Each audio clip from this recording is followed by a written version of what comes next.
সোহম চক্রবর্তীর বিরুদ্ধে থানায় অভিযোগ। চারু মার্কেট থানায় অভিযোগ দায়ের হয়েছে। প্রাক্তন তৃণমূল বিধায়ক সোহম চক্রবর্তীর বিরুদ্ধে জালিয়াতির অভিযোগ। জামিন অযোগ্য ধারায় মামলা দায়ের। যে কোনো মুহূর্তে গ্রেফতার হতে পারেন সোহম।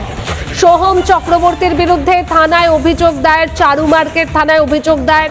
প্রাক্তন বিধায়ক সোহমের বিরুদ্ধে জালিয়াতির অভিযোগ। ঠিক কি জালিয়াতি? সিনেমার নামে দেখাই আপনাদের। 2022 সালে সেখানে সিনেমা করার নামে টাকা 1 কোটিরও বেশি টাকা নেন সোহম। সোহমের কোম্পানির অ্যাকাউন্টে টাকা, মুখ্য চরিত্রে অভিনয় করার প্রতিশ্রুতি সোহমের। টাকা নেওয়ার পর হয়নি সিনেমার কাজ, টাকার কোনো হিসেব দেওয়া হয়নি, চাইলেও ফেরত দেওয়া হয়নি টাকা। টাকা চাইলেও টাকা ফেরত দেওয়া হয়নি।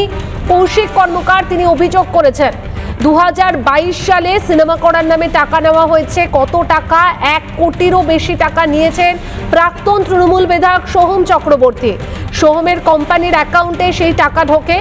মুখ্য চরিত্রে অভিনয় করার প্রতিশ্রুতি দিয়েছিলেন সেই সময় সোহম। টাকা নেওয়ার পর হয়নি সিনেমার কাজ, টাকার কোনো হিসেবও দেওয়া হয়নি। আর এরপর যখন টাকা চাওয়া হয় সেই সময় কিন্তু সেই টাকাও ফেরত দেওয়া হয়নি।